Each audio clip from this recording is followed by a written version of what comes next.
of the... Faye, can we just, sorry, Chairman. Oh, sorry.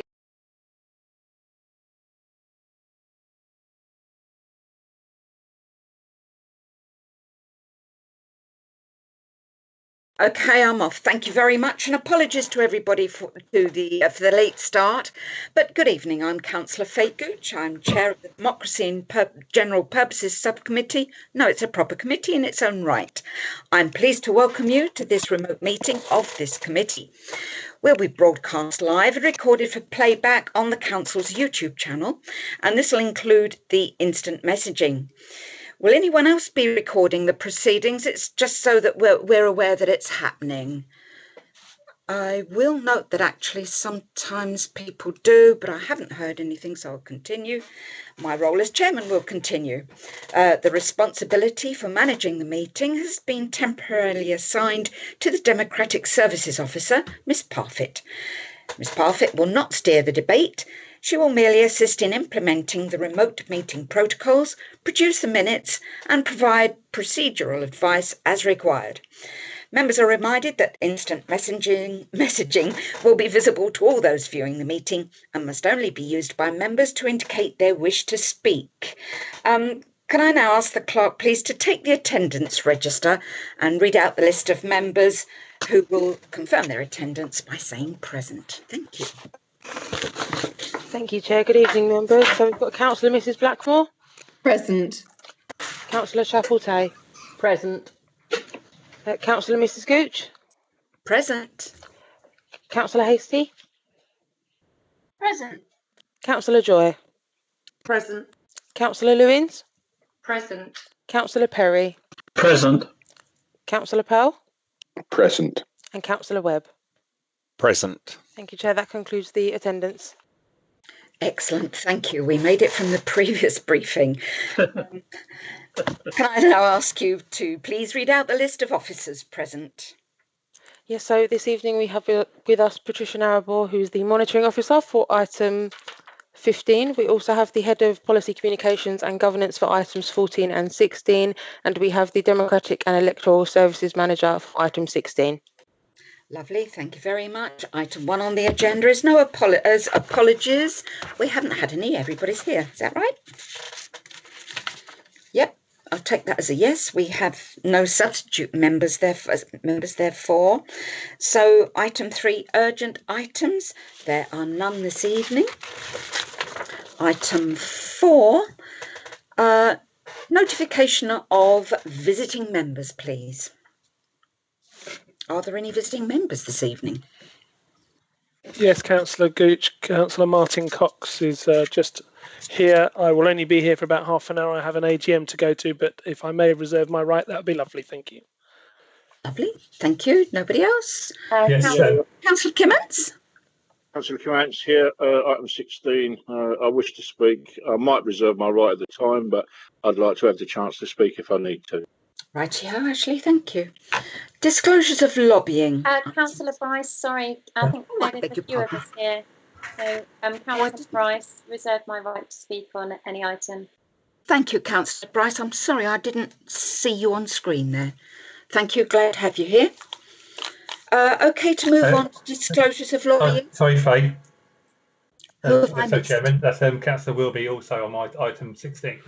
You're very welcome. Now, have I missed anyone else? I'm looking at the photos on screen, trying to identify them, and I think it's safe to move on to lobbying. Okay, has anybody been got any disclosures of lobbying? That's what I'm trying to ask. I take the silence as... I have been lobbied. Are we not going to do the rounds of all the councillors? If you wish. I thought that was what we normally did. For lobbying? Yes. Madam Chair, I'm happy to go through the members of the committee if you'd like. Yes, please do. Please do. Thank you. Councillor Mrs Blackmore. I haven't been lobbied on any item. Councillor Chapeltay. 14 and 16. Thank you. Councillor Mrs Gooch. None, thank you. Councillor Hasty. None, thank you. Councillor Joy. None. Councillor Lewis. None. Councillor Perry, None.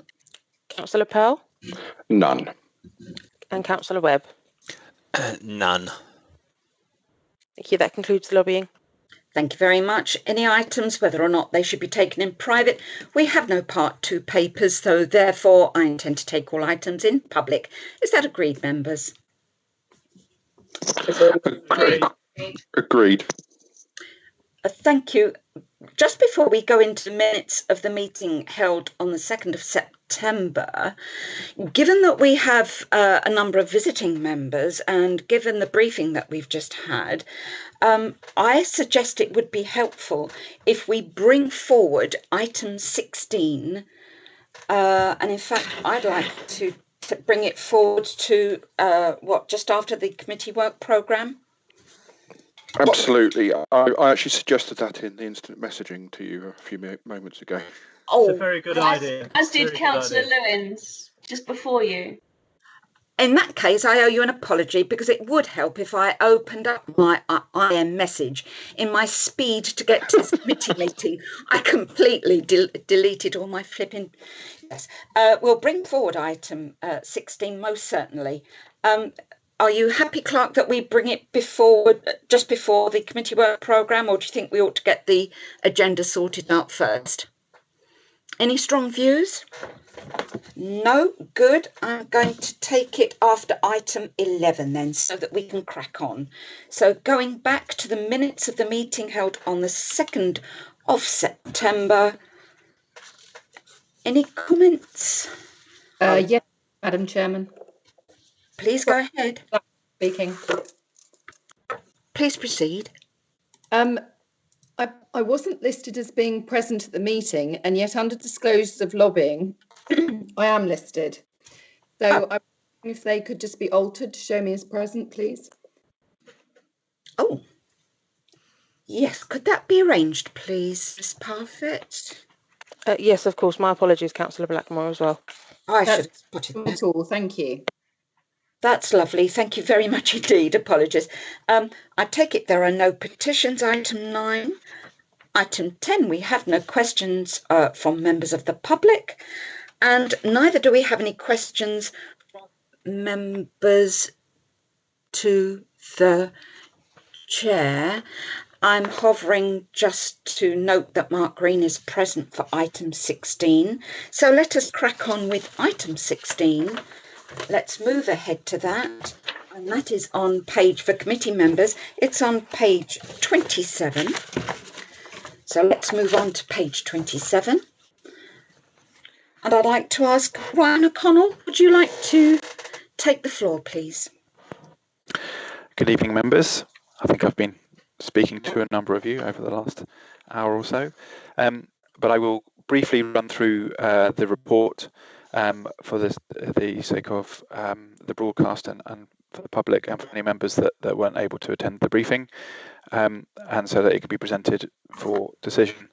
So the Local Government Boundary Commission for England have 3 criteria that they set for the need for a boundary review, which is essentially a review of the numbers of councillors that a borough has and the numbers of wards and how those councillors are split up across those wards. And those criteria include variation from the average number of electors per member. They include the length of time since the last review, and they include whether or not a council has requested a review.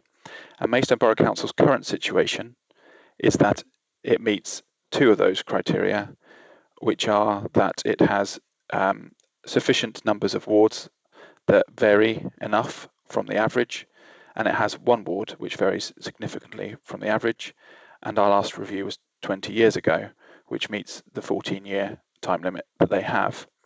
In addition to that, in July, Policy and Resources agreed a series of work streams where there should be no stone that isn't left unturned for looking at savings. And one of those work streams was for democratic representation. So in looking at that, the areas for potential savings that arise from that work stream relate to whole council elections, which is a matter that has been before members several times over the last few years, where we know there is a modest saving achievable, and to look at the numbers of members as part of any boundary review which may take place. And the only way to achieve a saving would be to reduce the numbers of members. So we have those two issues. We have the work stream, which Policy and Resources agreed to in July, and then we have Maidstone Borough Council meeting the criteria for the Boundary Commission to come in for a review. So the report that is in front of members, which I won't go through in a lot of detail, but makes several recommendations, which are primarily that because we meet the 2 of the 3 criteria, and because there would be benefit in us having as much influence and say in any review that gets undertaken with us as possible, that we inform the Local Government Boundary Commission for England that we would like a ward boundary review. And secondly, the report recommends that we bring forward pieces of work on whole council elections, which is something we've looked at before, but now that there is the context of the review, it changes the context around whole council elections, that we bring that piece of work forward to consider whether to move to whole council elections, so once every 4 years, rather than by thirds, as we currently have. And it also recommends that we bring forward a piece of work to look at our governance arrangements, because that can have an impact on how a review is carried out as well. The report sets out the political groups will be consulted and engaged in the reports that are produced, and it also notes and asks the committee to note that in the event of any definite proposals on unitary authorities coming forward, that the Local Government Boundary Commission for England would pause any review that we had currently being undertaken. So I think I'll leave the presentation there. Thank you, Chairman. Thank you very much, Mr. O'Connell. I would like to take visiting members first, if that's all right. I think, first of all, we have Councillor Kimmins. Would you like to come in? Yeah, thank you, Chair. I'm just a little bit concerned with cutting down the amount of members, because obviously over the 20 years, the population of Maidstone has increased considerably, especially in the Hermitage Lane area. And if you cut down the amount of members, then obviously the members are going to their workload's going to increase. So obviously they're going to want to have more of an allowance. So I just can't see that there's going to be an extreme amount of saving by cutting down the amount of members in the wards. I'm just a little bit bemused. Maybe I'm looking at it wrong, but that's just my opinion.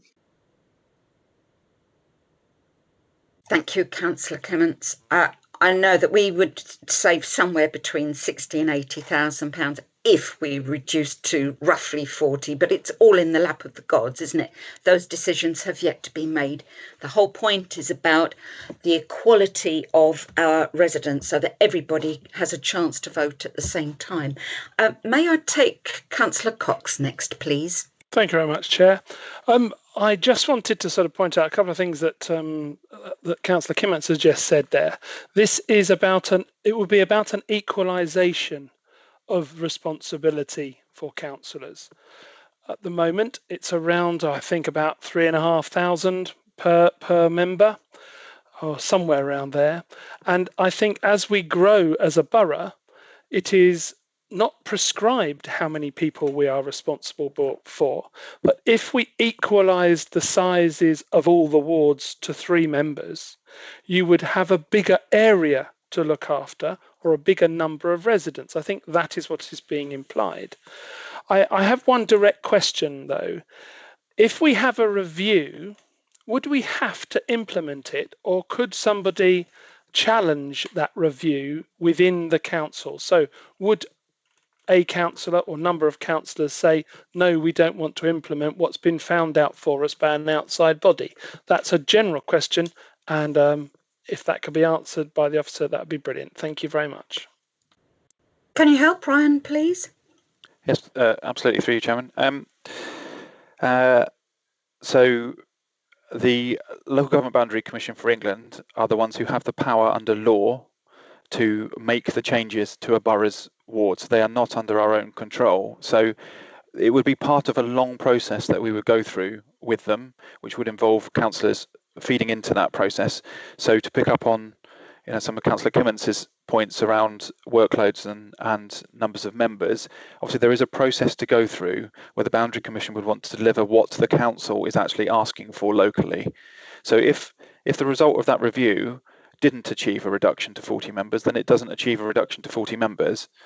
And they would then, having gone through those proposals, having consulted with each of the members, having consulted with the groups, and having had input and feedback from officers, they would then put their recommendation forward.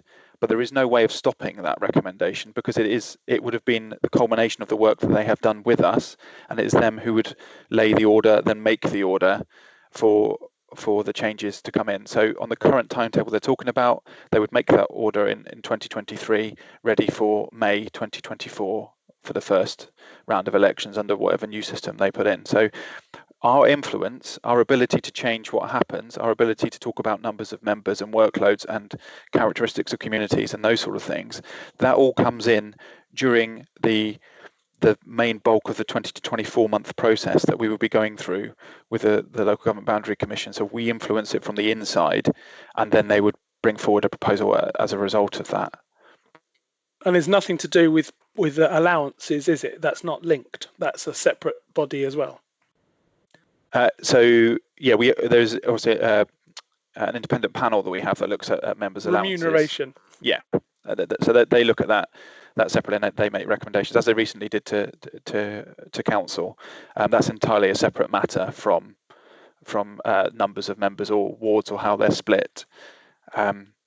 So for the Boundary Commission's point of view, what they want to achieve is an equal representation for electors across the borough. So there's an equal number of electors per member. They will not be hung up on the numbers, the raw numbers of electors per member. They want it to be the same across the borough. So that could be with less members, or if the outcome is different from that, then it would be different. Thank you, Ryan. Are you happy with that, Councillor Cox? Does that respond to your question? Thank you very much. That's good information for everybody to listen to. Thank you very much. Yes, indeed it was, actually. Thank you for your question. Councillor Wilby. Yes, thank you, Chairman. I have a question and then actually a bit more of a statement as such. First of all, the timetable we were showing just in the presentation that said about 2024. Could I just ask Ryan confirmation that that's only if we were going to go to whole council elections, or if we stayed as the thirds, would that date still have to be the same? And then I do find it odd that for MPs, they sat down and worked out that there's, I think it's 75,000 per MP that they should represent, and not for local council. In the UK, we are the worst represented in the whole of Europe compared to the rest of Europe per councillor per population. It's ridiculous, to tell you the truth. And I think by reducing the numbers as well and increasing the workload, because that's effectively what you'd be doing, you would be discriminating against some of the poorer people that wouldn't be able to fit this in as such in their time frame. And you would end up with a more, let's be honest, older retired group of councillors, because there wouldn't be the time frame. I know some of the councillors struggle to fit in some of the workloads they've got already, and suggesting putting more on there by reproducing councillors for the saving that 80k, which I find quite astonishing. That is, we're even looking at that. And I know from Red Hill, where they actually carried out a reduction and a boundary review, that people in Red Hill are really unhappy with the service they're getting from their councillors, because their councillors have too much on. I think that's a thing we have to consider here. And I would urge the committee tonight to actually go not for 3.1 but for 3.2, because I also believe that doing the governance thing is a backdoor exercise to get us round the back to the cabinet system, and also to go to the 4-year elections. And I think we should just be quite clear that we're okay with the boundary review. That's got to happen, to tell you the truth. That is quite a thing. The workloads for some councillors are more than others, and it shouldn't be that way. But I strongly feel that these deferred elections do work, to be honest. And I know there's a cost involved in that, but I think it gives people the chance almost every year to have a say of how they feel how the council is doing. Thank you, Chairman. Thank you, Councillor Wilby. It's just that not every single elected, not every single person is able to vote at every election. Now, are there any more? We haven't got any more visiting members, have we? Councillor Bryce, Councillor Gooch. Oh, Councillor Bryce, how could I miss you out? I beg your pardon. You're so sweet. I mean, yeah, I know, and you attended the briefing just now as well. I'm glad you're able to stay. Please proceed. Thank you so much, Chair. It's very kind of you. I mean, there was a fair debate in the briefing. So members, I think the main points that I noted down were to consider the election cycle. So a key takeout for me was that our election cycle, if we do retain our current system, means the Boundary Commission is very likely to encourage us to have 3-member wards. So you're electing a councillor on, a councillor each time there's an election. And I think the concern that was therefore raised, not just by myself, was that we don't end up with artificial areas that maybe, don't fit, and we lose the character of some of the wards that we represent, because, I think that would be a real shame. And I know I'm probably speaking from my own experience where, it works. We've got a character to the area that I represent. It feels right that you have a councillor that lives in the village and you represent that ward and you have that local connection. My other concern is from talking to colleagues about their workload, which is slightly different to mine, because when you have wards where you have a number of parishes, that's a different workload. And although the base number of people you represent may be the same, if you're representing multiple parishes, I do think that does result in a different workload.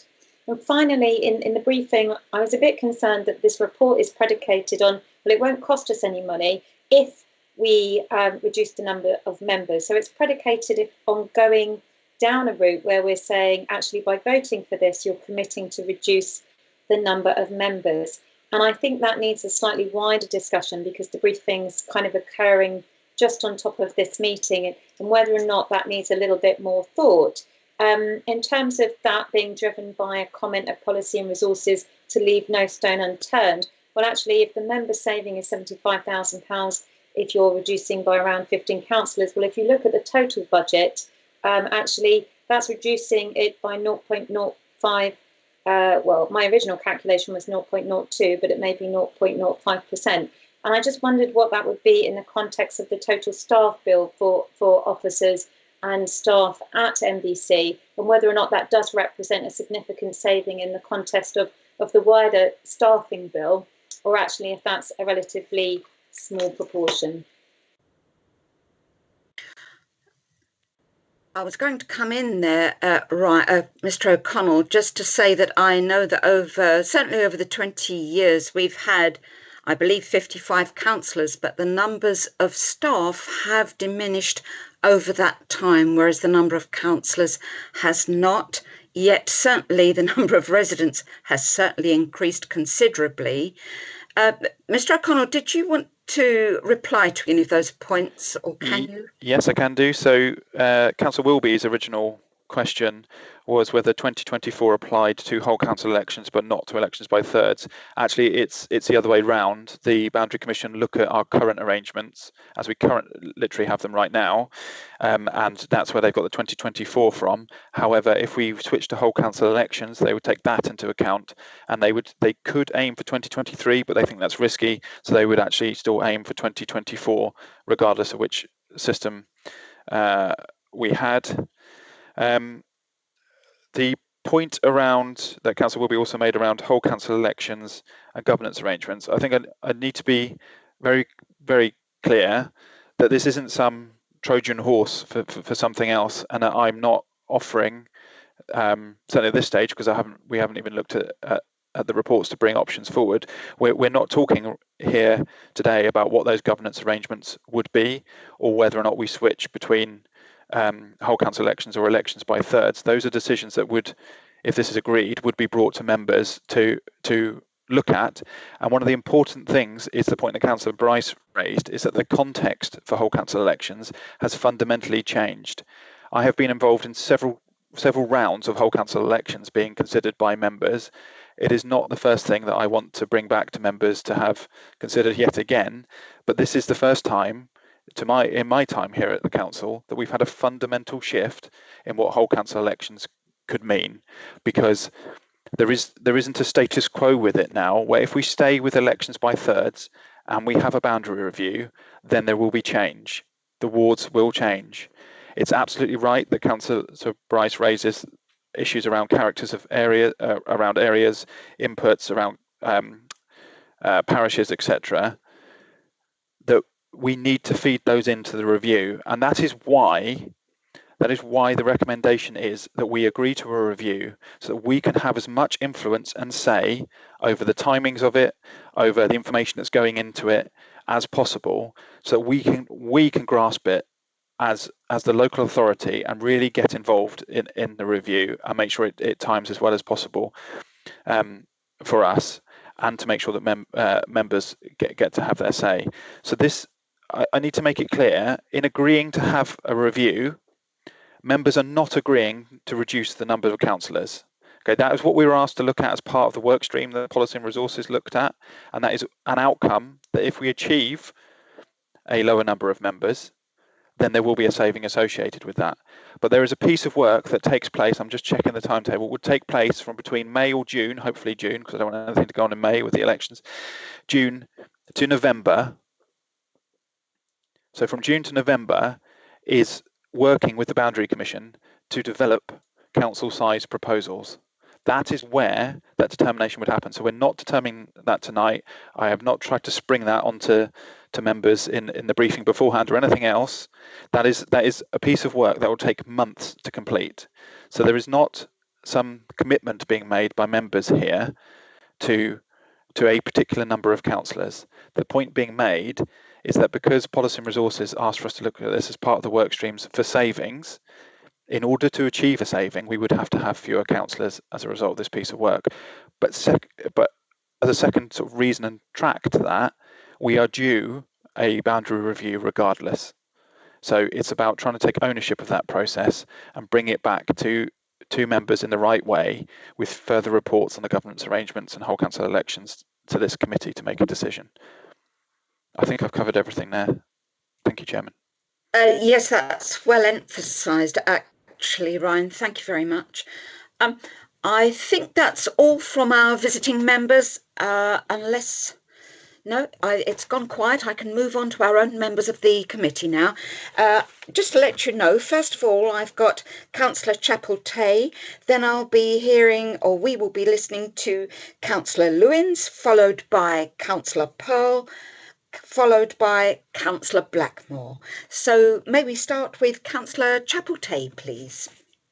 Thank you. I would like to apologise, by the way, Councillor Gooch. I came across as shouting and I really didn't intend to.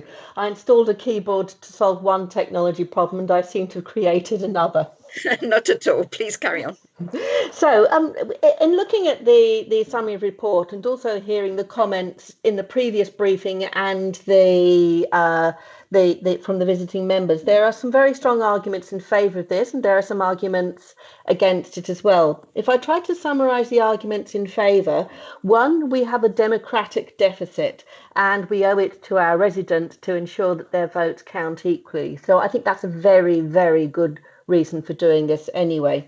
Secondly, we are obliged to take into account their wishes. My understanding is from previous surveys, residents have expressed very strong preference for changes in the way we carry out elections. They feel overwhelmed by them. There are too many. The annual elections actually switch them off. Thirdly, if I remember correctly, it cost about £80,000 a year to run the elections, and Mr. Green did the calculations for us on a previous occasion. I believe that changing the system could save up to £250,000. if my recollection on that is correct, but Mr. Green may wish to correct my memory on that. And then fourthly, there's a very strong risk that even if we don't go ahead with this review, it will be inflicted on us anyway by the Local Government Boundaries Commission. And then when I look at the arguments against it, there's the possible staff cost, but of the time of the officers principally. But if this is inflicted on us, they would have to do that anyway. Plus, it can be spread over a longer period of time. I'm picking up a strong sense of personal anxiety from fellow councillors about their individual wards disappearing. But of course, that's an argument against some potential outcomes. That isn't an argument against carrying out the review. I think that we should not start worrying too much about not liking the answers of the review. We should actually carry out the review fairly and democratically and make sure that we come up with answers that meet the needs of our residents.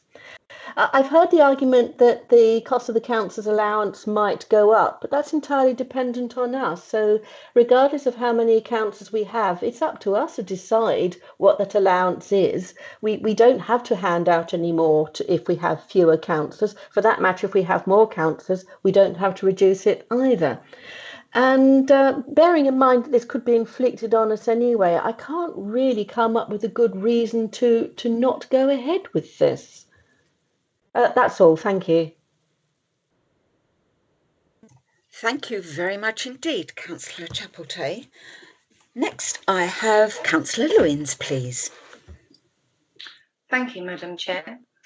My feeling is that we've just got to come up with what's right for the borough, for the people that elect us, no matter what. And also the idea is to make savings, but whether that is what's right for the borough by making savings, I don't know. Because I have a question. So although this has taken on a current 2020 electoral roll, does that take into account projected growth of Maidstone over the next X amount of years?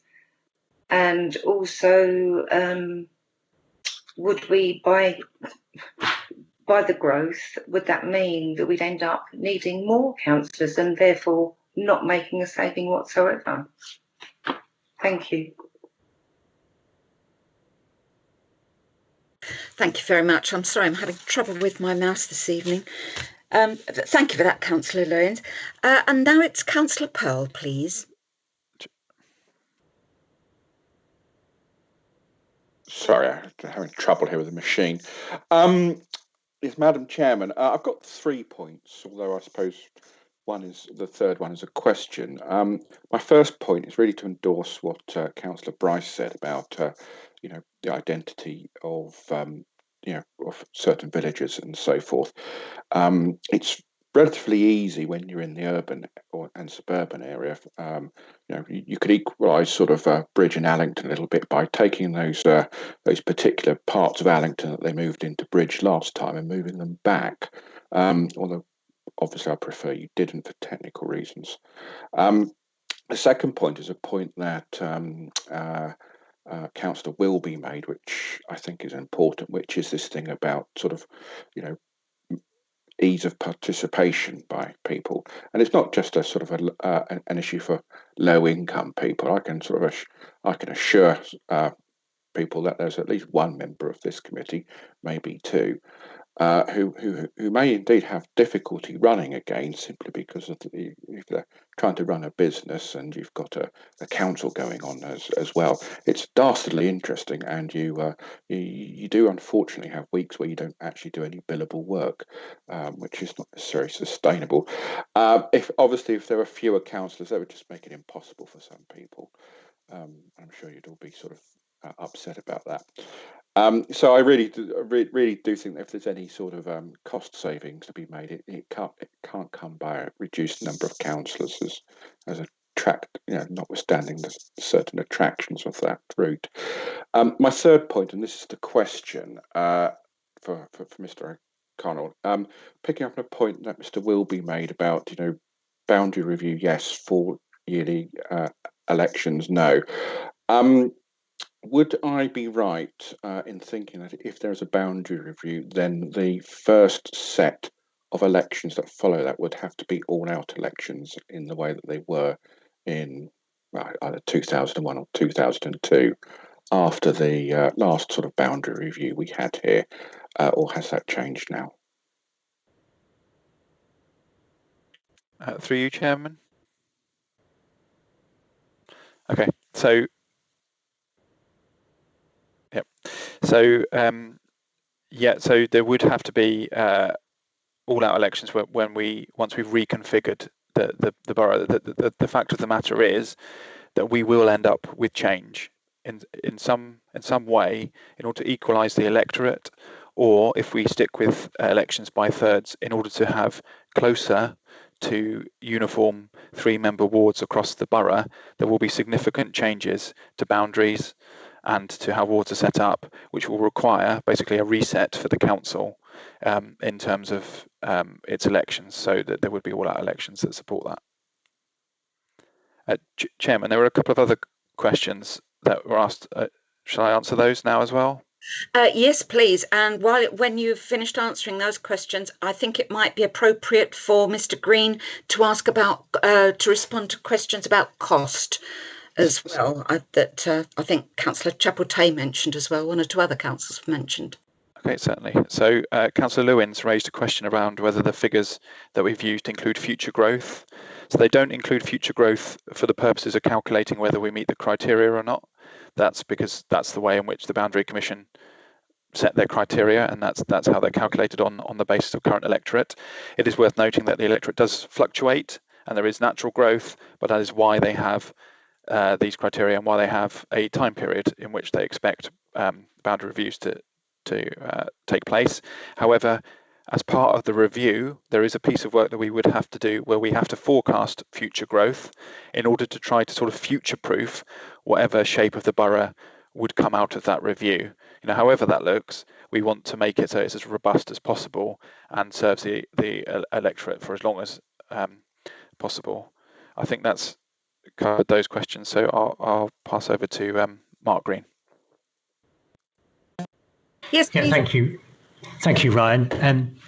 Yes, in response to the questions about cost and potential savings, there's a couple of areas here. The one about reduction in number of councillors, just to give you a rough idea, you'll know what your allowances are, just over 5,000. So a reduction of 15 members would lead to a saving of around 80,000. So far as elections are concerned, Councillor Chapeltay is right about the headline cost of annual elections being, well, actually it's more than 80,000. But what happens in practice is that because the elections are often shared with elections for other bodies that are funded from sources elsewhere, the actual cost is nearer 40,000 a year from moving to 4-yearly elections. And you may say, well, the combination of 80,000 for having 15 fewer members and 40,000 for 4-yearly elections isn't an awful lot in terms of our overall budget, but the context for the report to Policy and Resources Committee was that we needed to look for savings across the piece, and so really every area of the council, every cost centre had to be put under the microscope and examined for potential savings. So that was the reason why we looked at the democratic structure, and it was, as has been said, coming from the idea that no area would be exempt, no stone would be left unturned, but clearly in the end decisions about the budget are for members to make in the last analysis. Thank you. Thank you very much, Mr. Green. That's most helpful. I think I have Councillor Mrs. Blackmore next, and then I have Councillor Mr. Webb. Thank you, Madam Chairman. I think there's been an assortment of points made, both for and against. However, I thought the actual decision on the papers this evening relates to the review, not any possible or potential outcomes that may come from such review. So at the moment, I feel as if we've almost had the judge and jury deciding on what the outcome will be, but actually we've got someone sitting there and he's yet to be, or he or she is yet to be charged for a particular crime. So dare I say we bring ourselves back and just look at the review per se. And I think Mr. O'Connell has outlined two very credible reasons why the review should take place. I think there's another option, though, or issue that we have yet to consider. We've talked about the potential savings, and we're not talking about the reduction in councillors, we're just talking about the potential reduction in the number of elections that take place. And Mr. Green has countered that by saying, well, on certain years, we get monies back from other authorities. He's absolutely right to point that out. However, what I think has been missing in all of this is the fact that every year, because we have elections, apart from 1 year out of 4, we have a period of time that, in my opinion, is completely ineffective because decisions are not made. So committees may meet, for example, in April. Nothing really happens again until June, possibly July. Now, it's all very well saying, OK, the direct cost is X. But what is the indirect cost to the council of decisions not being made in the month of May and being delayed for a month or 6 weeks? That's a figure that no one has been able to quantify for me in the past. And that does worry me because I just feel it's a huge missing part to all of this. So if you looked, for example, at a private company, would you change your board of directors every year? Possibly not. I think we must have the review and let's see where that review goes. And at that point, I think we can make decisions. On a personal basis, I'd love it if we had 4 yearly elections. Is that going to happen? Probably not. However, I think unless we have a proper review and we leave no stone unturned and we do not hold any sacred cows, then that's the only way we can actually come to a proper outcome. So I would like to move the motion, if I may, Madam Chairman, to Certainly. propose that we follow the recommendations on the paper, and I would like to move that we press ahead for the review. May I second that? Could I second it? Because that's exactly what I was going to say, near enough, as Annabelle has So we're all stolen my thunder. We're all fighting over who's going to second this. I think, Councillor Pearl, you won the race there. So now, Councillor Webb, did you wish to say anything? Because I was going to have you next, but was it just to... It near enough was, as Councillor Blackmore started to say, if we get the review done and the recommendations are to bring reports to a later time. So, yeah, I was going to move as on the papers. So That's really good. Thank you very much indeed. And can I thank everyone for the valuable points that you've all brought forward. I know we strayed into people's views and away from the review, but I always think it's better out than in when it's something as sensitive as this. Right then, members, how would you like to do this? In fact, I think it might be important for me to ask the clerk to take a vote, or is it going to be unanimous?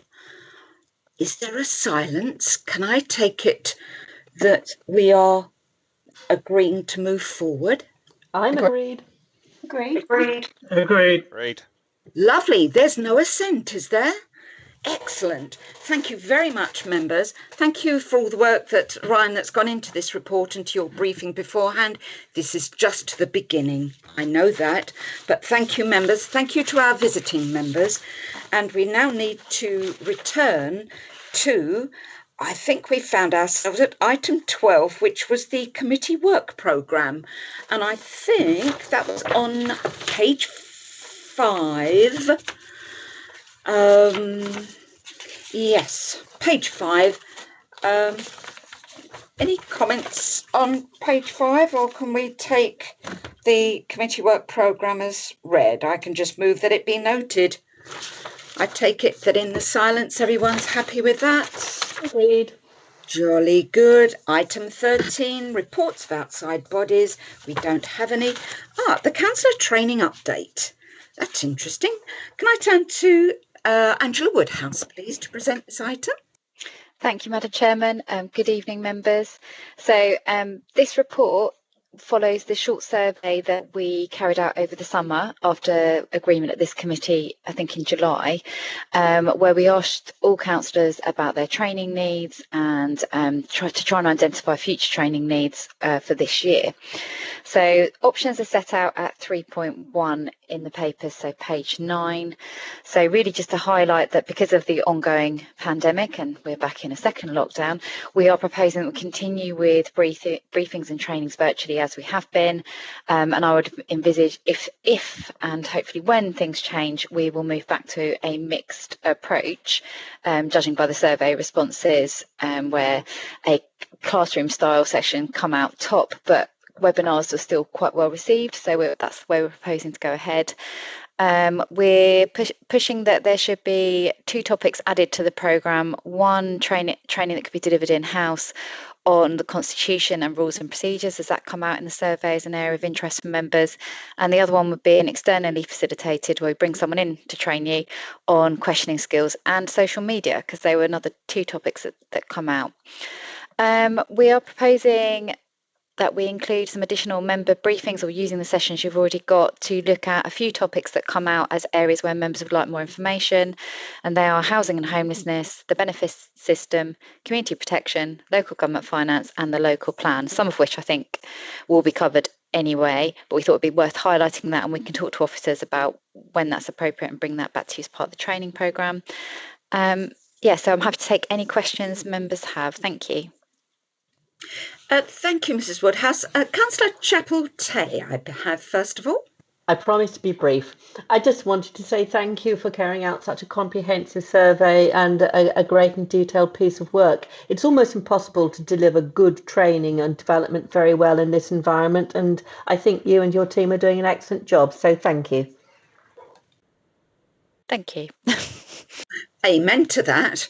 Councillor Mrs Blackmore.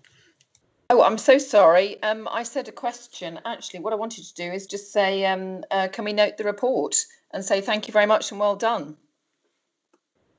Agreed. Agreed. Agreed. Agreed. Any chance that Councillor Mrs Joy might have a quick word? Did you want to say anything, Councillor Joy? No, Annabelle's already said it. I was going to do exactly the same. Thank you. Excellent. So that means that you all approve the additions to the programme as well, set out in 3.2 and 3.3. That's excellent. And thank you very much, Angela, the team, for the report, for the training update. Now then, we move on to item 15, the Access to Information report, which is on page 19. And I ask Mrs Narrabor to present her report, please. Good evening, Madam Chair. Good evening, members. This paper outlines the arrangements within the Constitution regarding additional access to information for councillors and is for noting. The matter has been referred to this committee following queries raised by members. You may recall that an earlier motion was considered by this committee requiring all information to be provided to all councillors, to include exempt information. Council's opinion was provided at the time, and the guidance also addressed access to information on a need-to-know basis, i.e. that a councillor needs the information to carry out their duties. The Council's position is that information should be released to committees on an open basis to achieve transparency. Information will only be treated as exempt if it is in general public interest to treat the information as exempt. Exempt information is provided to all committee members to enable decisions to be made. Even where information is exempt, the information can be made available toward councillors for the performance of their duties, e.g. councillors have been given the opportunity in the past to view exempt papers where release of the information may compromise the council's position. Paragraph 5 outlines when a request for exempt information can be declined, and this includes where information relates to financial or business terms proposed or to be proposed by or to the authority in the course of negotiations for a contract, or information that reveals that the council proposes to serve a notice, make an order or direction under any enactment. And all of these provisions are provided for under the Local Government Act 1972, Section 100F. For the purposes of this paper, a benchmarking exercise was undertaken, and that's outlined within paragraph page 5, I believe. Sorry, I haven't got the paper. I haven't got the page in front of me, but there's a benchmarking exercise was done. 8 other authorities within the county responded. Page 30, actually. Sorry to interrupt, but I knew I'd find it. Page 30. Page 30. Thank you very much, Madam Chair. I'm reading from a different report. In all, so 8 other authorities within the county responded to this benchmarking exercise, and for all of the authorities, either the director, the monitoring officer, the chief executive determines whether a member's access for information is to be granted. And I think this is because the legal implications have to be taken into account, and also the nature of the transaction. So the arrangement that this particular council has, that Maidstone has, is comparable to the approach that other councils have adopted. Thank you, Madam Chair. I'm happy to address any questions and queries. Thank you. Thank you, Ms Narabor. That's most helpful. I do have a question from Councillor Jonathan Pearl. Please go ahead. It's not a councillor. It's not a question, Madam Chair. I beg your pardon. It's more of a sort of statement. Obviously, I'm grateful for the report, and as has been said, this is for noting, and so that's what I suggest we do tonight with it. I want to sort of take issue with a number of points. Primarily around how the need to know is recognised in this authority, and contrary to what's been said, how it differs in practice from some of the other authorities mentioned in the report. I'd start with the leading case on the subject, the one that was treated in the council's opinion, Mrs Narabor referred to a few moments ago, which was R and Birmingham City Council ex parte O. It's actually clear that elected members' need to know can be fairly expansive. Lord Brightman's speech, he said, a councillor, whilst he is serving on the council, is entitled to see all documents relating to a matter he wishes to investigate, provided he has a genuine interest in the matter. Now, in practice, Maidstone seems to differ substantially from that. And one obvious example, Madam Chairman, might be the 2 members of your own group who are facing thousands of houses being built in their ward. And whilst I don't want to go into the whys and wherefores of those proposals, you know that they feel that they've been denied information at every turn that they need to do their job in representing their residents. At the Policy and Resources Committee on the 21st of July, for example, they were denied the details of the financial model. There were decisions made at that meeting which members technically had the right to call into full council. But had I sat down with the Councillors Sams and with Councillor Pearl and discussed the full report P&R had received, with a view to such a call-in, that would be treated as a breach. Another example is the report going to Economic Regeneration and Leisure tomorrow night to be discussed in part 2. Now, I won't say what the subject is, as we're on record, but with this sort of recent practice of trying to exclude visiting members in part 2 sessions, I've no doubt that if I pitched up tomorrow night to represent my residents over the spending of their tax monies or their access to services, I'd probably encounter the same obstacles to participation that Councillor Kim has faced on 20th of July when he tried to attend the Part 2 Policy and Resources session on certain property purchases. Now, if we go to the table that is presented on page 25 of the bundle, this is very interesting. I'm grateful that this work's being done, but it is only part of the story. Now, with any sort of scheme or governance, any individual aspect of it needs to be understood in the context of the scheme of, in sort of the overall scheme, the overall balance of power. The plain fact is that most of those authorities listed there are member-led authorities, whereas of all the authorities there, we are the most officer-led authority. It's only us and Canterbury, for example, who use the committee system. Others all use some form of executive arrangements, and then Canterbury, like most of these authorities, tends to have majority control by a particular political group. Whereas, as was said earlier, I think it might have been in the briefing before the meeting, by Councillor Daly. I think Maidstone has a tradition of no overall control and a culture that's built up around that. I think the council's history is 34 of the last 40 years as no overall control. Now, if I'm sort of trying to illustrate what in practice is the differences in terms of being able to access information, I could dwell on the anecdotes of sort of Councillor Matt Borton, who has... No, please don't, Councillor. Please don't. Well, don't worry, I'm not proposing to do so. But who had the misfortune or fortune, of serving here for a few years before being elected to Tunbridge and Malling, and or what some of the Twin Hatters tell me about their different experiences between the county and the borough. But what are you on about, Councillor Pearl? I'm sorry, but I'm really losing the will to live here. What I'm pleased about that. Trying to make? I usually listen. The point, Madam Chairman, is that the table on page 25 is the triumph of form over substance. It may be that on paper the arrangements look equal. In reality, they're not. And if you indulge me, I'll give you a direct comparison between Maidstone and another authority. I care about this authority, Councillor Pearl, and we have our officers here who advise us. We had council advice to advise us. We didn't have council's advice on benchmarking. Madam Chair, can I just provide some clarification, please?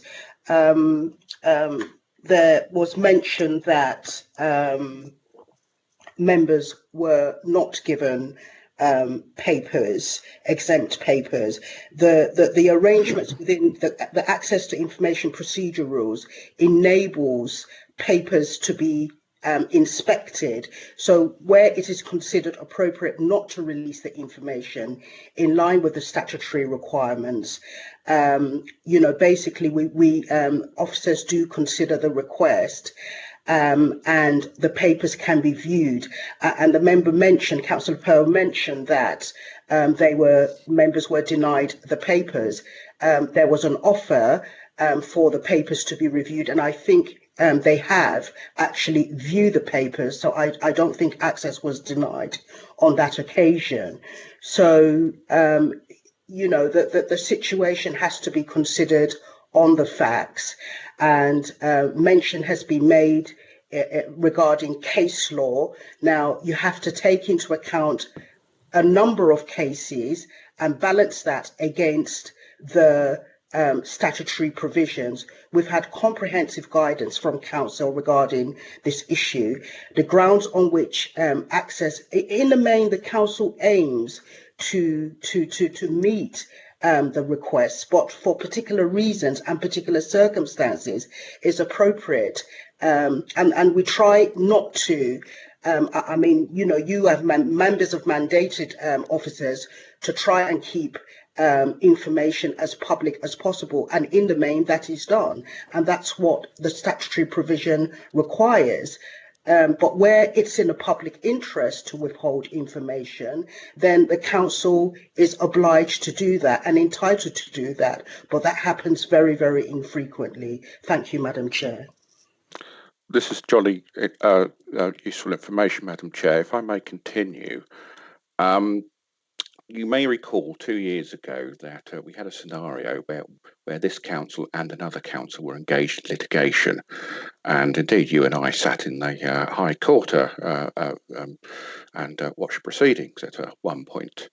Now, at that time, I asked one of our officers on a number of occasions for copies of the pleadings. The reply I got back was I couldn't have copies of the documents themselves, and instead I could only have a confidential briefing. So I ended up losing a day and a half of my life traipsing around the Royal Courts in the Strand until I was able to obtain copies directly from the court. Now, by contrast, a KCC member asked their General Counsel and Monitoring Officer for the same documents. And I think that officer's response was very different to that of our own officers. And I actually have his email in front of me to that KCC member, and I'll quote it if I may. I fully appreciate that local members have a considerable interest in the conduct of these proceedings. I fully appreciate that the material issues in this litigation affect the residents that you directly represent. I also recognise that there are members of this council, including those from opposition groups, who also have a strong opinion on the issues involved. It is important to remember that Kent County Council is a member-led authority. And with that, not only did that officer send that KCC member in question the same documents that I was unable to obtain from our council officers, I believe he also sent them to all Maidstone KCC members. Now, the point of that example, and the point of where I may have lost you, Chairman, is that the form or the wording of the arrangements may look the same, but in practice, the ease of obtaining information differs between authorities. And unfortunately, it is more difficult in this authority sometimes to obtain information than it is in others. When it comes to bench, probably a shame. I'm about to wrap up. Are you? Promise? Yeah, I promise, yes. When it comes to benchmarking, it's the practical ease of access to information we should be benchmarking, not merely the form of the sort of the narrow provisions. As I say, this report is for noting, so let's note it. But you know, I would respectfully suggest that this report certainly does not close this issue. Thank you. And I respectfully suggest that it does. Thank you, Councillor Pearl. Councillor Lewis, I'm glad to see that you've noted it. Members, unless anybody really vehemently disagrees with the report that we've presented with and vehemently supports Councillor Pearl's statements, are we all noted? Well, I said we should note it, Chairman. Yes, good. So therefore we all do, don't we, members? Thank you very much indeed. Noted. Noted. Thanks. Excellent. Thank you very much, members. Actually, I believe that that brings us to the close of this meeting. Those of us who are still there, and Councillor Pearl, I may have been very rude to you. Please forgive me, but no, you weren't. Don't worry. It's all good fun. At least I smiled sweetly when I was rude. Okay, thank you all very much indeed for your attention this evening. It's been a good meeting. Have a good night. Safe journey home. Good night. Thank you, Madam Chair. Thank you very much. Good night, all. Thank you. Good night. Good night. Thank you, Faye.